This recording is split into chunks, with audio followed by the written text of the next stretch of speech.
فإن حاجوك فقل أسلمت وجهي لله ومن اتبعن وقل للذين أوتوا الكتاب والأميين أأسلمتم فإن أسلموا فقد اهتدوا وَإِن تَوَلَّوْا فَإِنَّمَا عَلَيْكَ الْبَلَاغُ وَاللَّهُ بَصِيرٌ بِالْعِبَادِ۔ ترجمہ: پھر اے حبیب اگر وہ تم سے جھگڑا کریں تو تم فرما دو میں تو اپنا منہ اللہ کی بارگاہ میں جھکائے ہوئے ہوں اور میری پیروی کرنے والے بھی۔ اور اے حبیب اہل کتاب اور ان پڑھوں سے فرما دو کہ کیا تم بھی اسلام قبول کرتے ہو؟ پھر اگر وہ اسلام قبول کر لیں جب تو انہوں نے بھی سیدھا راستہ پا لیا، اور اگر یہ منہ پھیریں تو تمہارے اوپر تو صرف حکم پہنچا دینا لازم ہے، اور اللہ بندوں کو دیکھ رہا ہے۔ فَإِنْ حَاجُّوكَ، پھر اگر وہ تم سے جھگڑا کریں۔ دین اسلام کی حقانیت بیان کرنے کے بعد فرمایا کہ اے حبیب صلی اللہ تعالیٰ علیہ وسلم اگر وہ تم سے تمہارے یا اسلام کے حق ہونے کے بارے میں جھگڑا کریں تو تم انہیں فرما دو کہ تم مانو یا نہ مانو، مجھے اس سے کوئی فرق نہیں پڑتا، میں اور میرے پیروکار تو اللہ تعالیٰ کے فرما بردار و مطیع ہیں۔ نیز ان اہل کتاب یعنی یہودیوں، عیسائیوں اور ان پڑھوں یعنی ان پڑھ اہل کتاب اور مشرکوں سے مزید یہ بھی فرما دو کہ کیا ہماری طرح تم بھی اسلام قبول کرتے ہو؟ اگر یہ اسلام قبول کر لیں تب تو یہ بھی سیدھی راہ والے ہو جائیں گے، لیکن اگر یہ اسلام قبول کرنے سے منہ پھیریں تو تمہاری شان میں کوئی فرق نہیں پڑتا اور نہ تمہارے اجر و ثواب میں کوئی کمی واقع ہوتی ہے، کیونکہ تمہارے اوپر تو اللہ تعالیٰ کی طرف سے صرف اتنی ذمہ داری ہے کہ تم اللہ عز و جل کا حکم انہیں پہنچا دو، بقیہ ان کا معاملہ اللہ عز و جل کے حوالے کر دو، اللہ انہیں اور اپنے سب بندوں کو دیکھ رہا ہے۔ ان الذين يكفرون بآيات الله ويقتلون النبيين بغير حق ويقتلون الذين يأمرون بالقسط من الناس فبشرهم بعذاب أليم۔ ترجمہ: بے شک وہ لوگ جو اللہ کی آیتوں کا انکار کرتے ہیں اور نبیوں کو ناحق شہید کرتے ہیں اور انصاف کا حکم کرنے والوں کو قتل کرتے ہیں، انہیں دردناک عذاب کی خوشخبری سنا دو۔ ان الذین یکفرون بآیات اللہ، بے شک وہ لوگ جو اللہ کی آیتوں کا انکار کرتے ہیں۔ یہاں بنی اسرائیل کے 3 جرائم کا بیان کیا گیا ہے۔ نمبر 1 اللہ عز و جل کی آیات کا انکار کرنا، نمبر 2 انبیاء علیہ السلام کو شہید کرنا، نمبر 3 انصاف کا حکم دینے والوں کو قتل کرنا۔ چنانچہ بنی اسرائیل نے ایک مرتبہ صبح کے وقت 43 نبیوں علیہ السلام کو شہید کیا، پھر جب ان میں سے 112 عابدوں نے اٹھ کر انہیں نیکیوں کا حکم دیا اور برائیوں سے منع کیا تو اسی روز شام کو انہیں بھی قتل کر دیا۔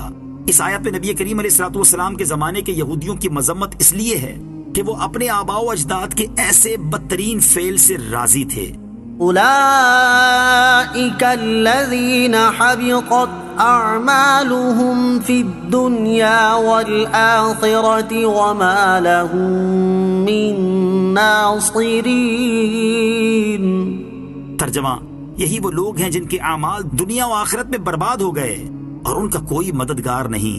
اولئک الذین حبطت اعمالهم، یہی وہ لوگ ہیں جن کے اعمال برباد ہو گئے۔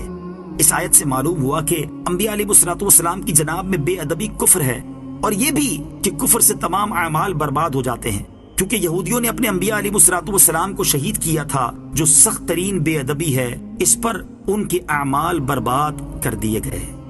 أَلَمْ تَرَ إِلَى الَّذِينَ أُوتُوا نَصِيبًا مِّنَ الْكِتَابِ يُدْعَوْنَ إِلَى كِتَابِ اللَّهِ لِيَحْكُمَ بَيْنَهُمْ ثُمَّ يَتَوَلَّى فَرِيقٌ مِّنْهُمْ وَهُمْ مُعْرِضُونَ۔ ترجمہ: کیا تم نے ان لوگوں کو نہیں دیکھا جنہیں کتاب کا کچھ حصہ دیا گیا کہ جب انہیں اللہ کی کتاب کی طرف بلایا جاتا ہے تاکہ وہ ان کا فیصلہ کر دے تو پھر ان میں سے ایک گروہ بے رخی کرتے ہوئے منہ پھیر لیتا ہے۔ ألم تر إلى الذين أوتوا نصيبا من الكتاب کیا تم نے ان لوگوں کو نہیں دیکھا جنہیں کتاب کا کچھ حصہ دیا گیا؟ اس آیت کا خلاصہ یہ ہے کہ یہودیوں کو توریت شریف عطا کی گئی اور اس کے علوم و احکام سکھائے گئے۔ اسی توریت میں تاجدار رسالت صلی اللہ تعالی علیہ وآلہ وسلم کے اوصاف و احوال اور دین اسلام کی حقانیت کا بیان بھی تھا۔ تو اس سے لازم آتا تھا کہ جب حضور اکرم علیہ الصلوۃ والسلام تشریف لائیں اور بنی اسرائیل کو قرآن کریم کی طرف دعوت دیں تو وہ حضور علیہ الصلوۃ والسلام پر اور قرآن شریف پر ایمان لائیں اور اس کے احکام کی تعمیل کریں، لیکن ان میں سے اکثر نے ایسا نہیں کیا۔ آیت میں کتاب اللہ کی طرف بلانے کا ذکر ہے، جو تفسیر اوپر ذکر کی گئی اس کے مطابق یہاں کتاب اللہ سے مراد قرآن ہے، اور اگر کتاب اللہ سے مراد توریت ہو تو معنی یوں ہوں گے کہ جب یہودیوں کو توریت کی طرف بلایا جاتا ہے تاکہ وہ توریت ہی ان کے درمیان نبی کریم علیہ الصلوۃ والسلام اور قرآن کی حقانیت کا فیصلہ کر دے تو وہ توریت سے بھی منہ پھیر لیتے ہیں۔ وَهُمْ مُعْرِضُونَ، اور وہ منہ پھیرنے والے ہیں۔ اس آیت کے شان نزول میں حضرت عبداللہ ابن عباس رضی اللہ تعالیٰ عنہما سے ایک روایت یہ آئی ہے کہ ایک مرتبہ رحمت عالم علیہ الصلوۃ والسلام ایک جگہ تشریف لے گئے اور وہاں یہودیوں کو اسلام کی دعوت دی۔ انہوں نے کہا، اے محمد صلی اللہ تعالیٰ علیہ وآلہ وسلم، آپ کس دین پر ہیں؟ فرمایا، ملت ابراہیم پر۔ وہ کہنے لگے، حضرت ابراہیم علیہ الصلوۃ والسلام تو یہودی تھے۔ نبی کریم علیہ الصلوۃ والسلام نے فرمایا، توریت لاؤ، ابھی ہمارے اور تمہارے درمیان فیصلہ ہو جائے گا۔ وہ اس مطالبے پر نہ ٹھہر سکے اور منکر ہو گئے۔ اس پر یہ آیت مبارکہ نازل ہوئی۔ حضرت عبداللہ ابن عباس رضی اللہ تعالیٰ عنہما سے اس آیت کے شان نزول کی دوسری روایت یہ ہے کہ خیبر کے یہودیوں میں سے ایک مرد نے ایک عورت کے ساتھ زنا کیا تھا۔ توریت میں ایسے گناہ کی سزا پتھر مار مار کر ہلاک کر دینا ہے، لیکن چونکہ یہ لوگ یہودیوں میں اونچے خاندان کے تھے اس لیے انہوں نے ان کو سنسار کرنا گوارا نہ کیا، اور اس معاملے کو اس امید پر نبی پاک علیہ الصلوۃ والسلام کے پاس لائے کہ شاید آپ صلی اللہ تعالیٰ علیہ وآلہ وسلم سنسار کرنے کا حکم نہ دیں، مگر آپ علیہ الصلوۃ والسلام نے ان دونوں کے سنگسار کرنے کا حکم دیا۔ اس پر یہودی طیش میں آ گئے اور کہنے لگے، اس گناہ کی یہ سزا نہیں ہے، آپ نے ظلم کیا ہے۔ حضور علیہ الصلوۃ والسلام نے فرمایا کہ فیصلے کا دار و مدار توریت پر رکھ لو۔ انہوں نے کہا، یہ انصاف کی بات ہے۔